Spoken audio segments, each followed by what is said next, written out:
जय श्री कृष्ण। इस वीडियो में आप सकट चौथ व्रत की पूजा विधि, व्रत की कहानी और बिंदायक जी की कहानी का श्रवण करेंगे। तो जो माघ मास में कृष्ण पक्ष की चतुर्थी तिथि को सकट चौथ, तिलकुटी व्रत या माघी चौथ के नाम से भी इस व्रत को जाना जाता है। तो इस दिन भगवान गणेश जी की पूजा की जाती है।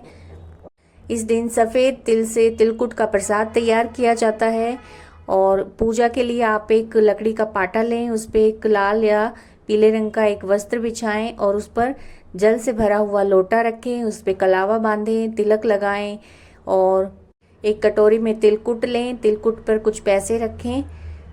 कहानी सुनने के बाद ये तिलकुट आप अपनी सास को, जेठानी को या फिर पंटाइन से जिससे आप कहानी सुन रहे हैं उनके उनके पैर छूकर उनका आशीर्वाद लें और उनको ये दें।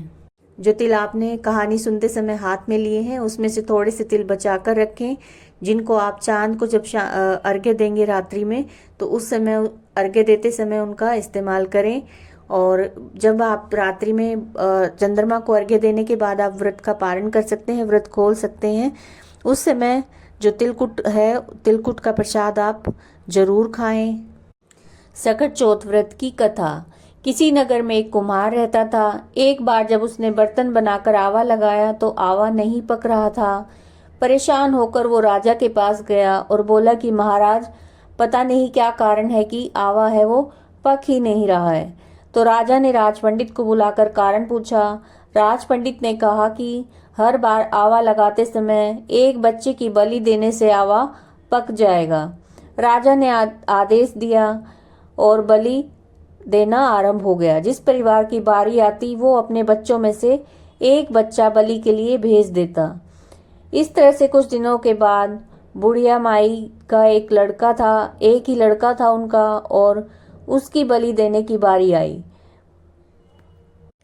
बुढ़िया माई का एक ही बेटा था, वही उसके जीने का सहारा था, लेकिन राजा की जो आज्ञा है वो कुछ नहीं देखती।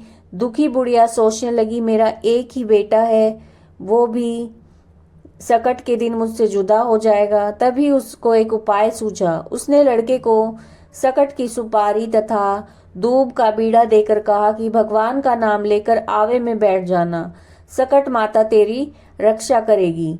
सकट के दिन बालक आवे में बिठा दिया और बुढ़िया माता सकट माता के सामने बैठकर प्रार्थना करने लगी, पूजा करने लगी। पहले तो आवा पकने में कई दिन लगते थे, लेकिन इस बार सकट माता की कृपा से आवा एक ही रात में पक गया।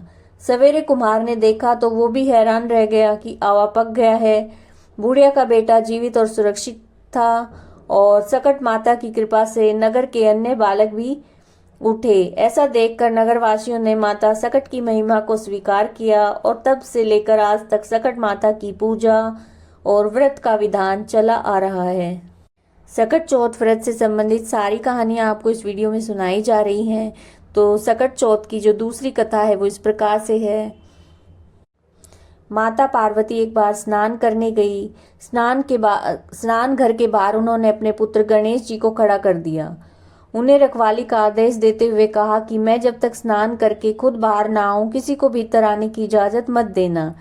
गणेश जी ने अपनी माँ की बात मानते हुए बाहर पहरा देने लगे। उसी समय गणेश भगवान शिव माता पार्वती से मिलने आए,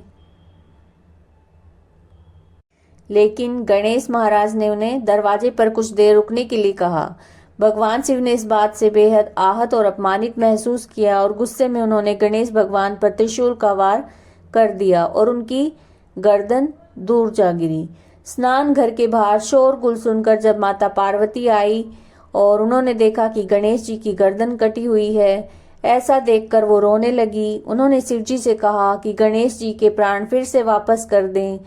इस पर शिव जी ने हाथी का सिर लेकर गणेश जी को लगा दिया। इस तरह से गणेश जी भगवान को दूसरा जीवन मिला। तभी से गणेश जी हाथी की तरह सूंड उनकी होने लगी। तभी से महिलाएं बच्चों की सलामती के लिए माघ के महीने में कृष्ण पक्ष की चतुर्थी को गणेश चतुर्थी का व्रत करने लगी। बिंदायक जी की कहानी। एक छोटा सा लड़का अपने घर से लड़कर निकल गया और बोला, आज तो मैं बिंदायक जी से मिलकर ही घर आऊंगा।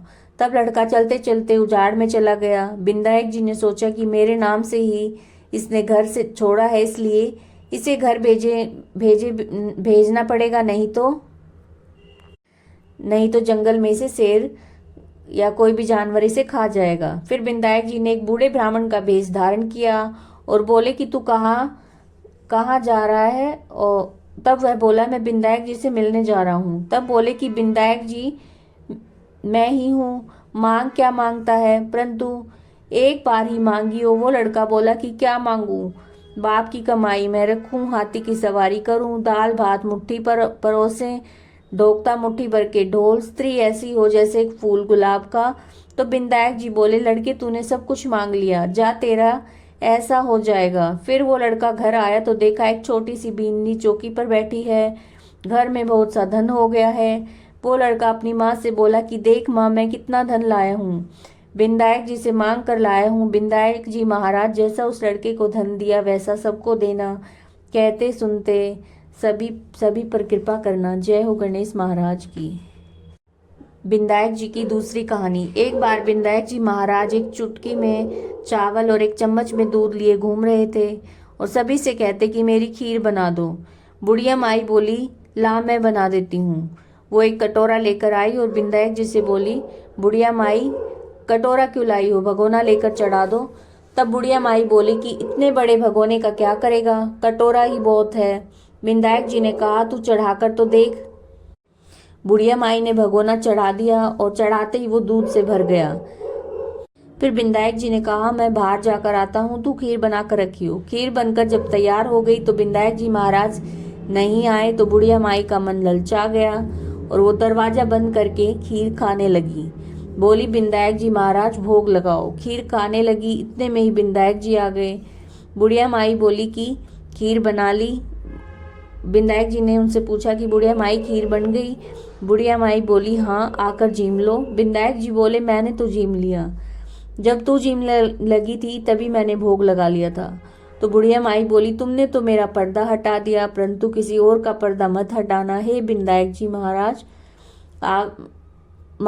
हे बिंदायक जी महाराज, जैसे आपने बुढ़िया माई पे कृपा करी वैसे सब पे कृपा करना। जय हो गणेश महाराज की, जय हो सकट चौथ माता की, जय हो।